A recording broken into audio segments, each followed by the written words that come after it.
Both parents of gorgeous, दोनों gorgeous के माँ बाप वर बाय देन लॉन्ग डेड, बहुत अरसा पहले मर गए थे। बाय देन, तब तक, लिटिल रिमेन्ड, ना होने के बराबर चीज़ें रह गई थी टू बी डन, मुकम्मल होने में। यानी अब बहुत थोड़े सा वक्त रह गया था चीज़ें मुकम्मल होने में। He had only to stick for a few more days, उससे चंद और दिन कायम रहना था to that wild idea of his, उसके उस जुनूनी ख्याल पर।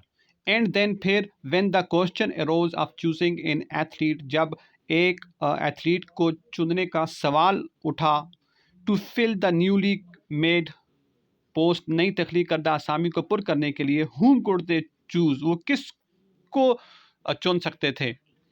The man, but the man, लेकिन उस आदमी को, who had work for it, जिसने इसके लिए काम किया ऑल दोज ईयर्स, उन तमाम सालों में। So Gorgias was appointed acrobat to the court, चुनाचे गॉर्जियस दरबार के बाजीगर के तौर पर तैनात हो गया।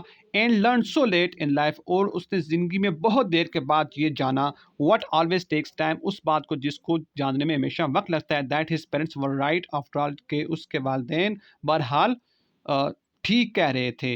इट ओनली रिमेंड, सिर्फ इतना सा वक्त रह गया, देन टू इनऑग्रेट हिम, के उसकी नौकरी का सरकारी तौर पर इफ्तिताह किया जाए। And that is where I came on the scene, यानी ये वो मकाम था जब मैं मंजर पर आया, यानी ये जॉर्कन आपकी बात कर रहे हैं। वॉन्डरिंग अबाउट यूरोप, यूरोप की सैर करते हुए, as I used to do in those days, जैसा कि मैं उन दिनों के अंदर सैर किया करता था। When food used to be cheap, जब खाना सस्ता था। एंड आई वॉज यंग, और मैं नौजवान था। And could easily walk long distances, और मैं आसानी के साथ लंबे सफ़र कर सकता था। आई केम टू दैट कंट्री, में उस मुल्क में आया। And they were wonderfully friendly, वो हैरान कुन हद तक दोस्ताना थे। एंड दे लेट मी सी, और उन्होंने मुझे देखने की इजाज़त दे दी, द ग्रेट सेरेमनी, उस अजीम तकरीब को, विच टुक प्लेस, जिसने मुनक्कद होना था, as soon after the creation of the post as Gorgias uniform could be got ready.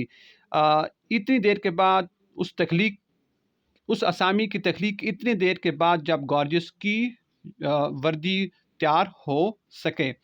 And very magnificent clothing it was, और ये एक शानदार लिबास था। A tight fitting suit of red velvet, सुर्ख मखमल का एक चुस्त लिबास, all gave with gold buttons and shining with lines of gold less that wound and twisted about, जो कि शौक था या मुज़य्यन था सुनहरी बटनों से और सुनहरी पट्टियों से, अ, जो पुरपेच थी और पुरखम थी, और उसके इर्द लिपटी हुई थी।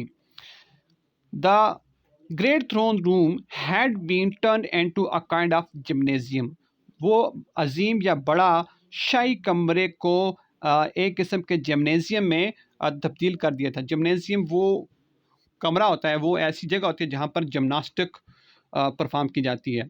With the members of the royal house seated along a raised platform eight one and, जिसमें एक कमरे की जानब एक तरफ एक ऊंचे ऊंचे से चबूतरे पर शाही अफराद बरजमान थे। एंड द प्रिंसिपल ऑफिसर्स, और अफसरान बाला, standing beside and behind them, उनके साथ और पीछे खड़े थे। Great curtains of red and gold, सुर्ख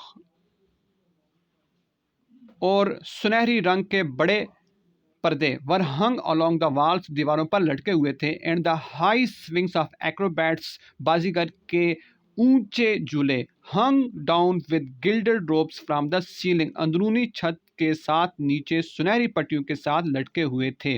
and a row of neat hurdles, और एक साफ शफाफ रुकावटों की कतार, was arranged on the polished floor, साफ सुथरे फर्श पर तरतीब दी गई थी। लाइक द वंस, उन कितारों की तरह, over which Gorgeous had won his race, जिन पर गॉर्जियस ने दौड़ को जीता था। व्हेन एट स्कूल, जब वो स्कूल में था। लाइट्स ग्लिटर्ड, रोशनियां जगमगा उठी। A band of pale green and gold, हल्के नीले और सुनहरी रंग में मलबूस साजिंदे, बैंड क्या होता है, साज बजाने वाले साजिंदे, प्लेड सॉफ्टली, हल्के अंदाज में मौसीकी बजाई, and it was indeed a splendid scene, और यकीनन ये एक शानदार मंजर था। I will not describe it to you, मैं इस मंजर को तुम्हारे आगे बयान नहीं करूँगा, बिकॉज एवरीथिंग देयर, क्योंकि क्योंकि हर क्योंकि वहाँ पर हर एक चीज़, द यूनिफॉर्म्स वर्दियाँ, and the ladies brilliant dress, और खवातीन का ज़र-बर्क का लिबास, was utterly put in the shade, मुकम्मल तौर पर साए में चले गए या पस अंदाज हो गए, या by the moment when the doors open, उसी लम्हे जब दरवाजे खुले, with a flood of golden light, रोशनियों के एक सैलाब के साथ, एंड द ओल्ड मैन, और बूढ़ा आदमी, इन इज ब्रिलियंट यूनिफॉर्म, अपनी शानदार वर्दी में, अपीयर्ड बिटवीन देम, उन लोगों के बीच में नमूदार हुआ, for the crowning of his life's work, अपनी जिंदगी की मेहनत की ताज पोशी के लिए। हिज वाइट हेयर, उसके सफ़ेद बाल, and the red uniform of the court acrobat, और दरबार की सुर्ख वर्दी, showed each other off to perfection, मुकम्मल तौर पर एक दूसरे को जेर नगीं कर रहे थे। And his thin figure worn with age, और उसका उम्र सीधा पतला बदन, was made all the more melancholy by the tight fitting uniform, उस चुस्त वर्दी में बिल्कुल अफसरदा सा हो गया था, यानी उस चुस्त वर्दी में उसका उम्र सीधा पतला बदन अफसरदा सा हो गया था। As though tied by his long patience, जैसा कि वो थक गया हो अपने तवील सब्र आजमा वक्त की वजह से, and the work of a life time, और पूरी और उम्र भर की मेहनत से। He walked slowly in his pointed shoes and leaned on a gilded stick, वो नोकदार जूते पहने हुए अपनी छड़ी के सहारे चल रहा था। He came to the hurdles that he remembered, ये उन रुकावटों के पास आया जो उसको याद थी, और which once he had won so easy a victory, जिस पर उसने बहुत आसानी के साथ फतह पाई थी। As he came to the first, जैसे वो पहली रुकावट के पास आया, he looked up for a moment with a slightly sad expression toward the royal platform, वो शाही चबूतरे की तरफ कदर परेशानी के तासरात के साथ कुछ देर के लिए उसने अपने चेहरे को ऊपर की तरफ किया। As though he asked some question with his eyes, जैसे कि वो अपनी आंखों से कुछ सवाल उसने पूछा। Whatever the question was, जो कोई भी सवाल था, it was at once understood, जो एक लम्हे में समझ लिया गया। Royal smiles were directed towards him, शाही मुस्कुराहटों से उसको नवाजा गया, डायरेक्टर का मतलब नवाजा गया। And gentle applause broke out from every hand, broke out फूट पड़ना, और पुरतपाक तालियां हर एक हाथों से फूट पड़ी, which he understood at once, जो उसने एक लम्हे में समझ ली। And the old bent form, और एक झुकी हुई कमर, मूव्ड ऑन, यानी झुकी हुई बूढ़ी झुकी हुई कमर, moved on away from the huddle, उस रुकावटों से दूर होगी। इससे मुराद के वो शख्स यानी जॉर्कन नहीं गॉर्जियस अपनी बूढ़ी कमर के साथ उन रुकावटों से दूर हो गया। Once he raised a hand, एक मरतबा उसने अपना हाथ उठाया, to touch the lowest of the swings, सबसे निचले जुलो झूले को छूने के लिए, that were hung from the ceiling, जो अंदरूनी छत के साथ लटका हुआ था। But again the applause broke out, लेकिन दोबारा तालियां बज उठी, assuring him that no actual activity was expected, ये यकीन करवाने के लिए कि उस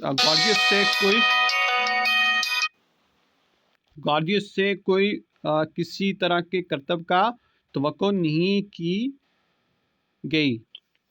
and so having made his बो, यानी झुकने के बाद, ताहम झुकने के बाद, यानी अदब के साथ झुकने के बाद, he was led to the seat, उसे एक कुर्सी की तरफ ले जाया गया। हिज लाइफ्स एम्बिशन अचीव्ड, उसकी ज़िंदगी का मकसद हासिल हो गया। It must have taken him more than 60 years to do it, यकीनन उसको इस मकसद को हासिल करने के लिए 60 साल से ज़्यादा का अरसा लगा होगा।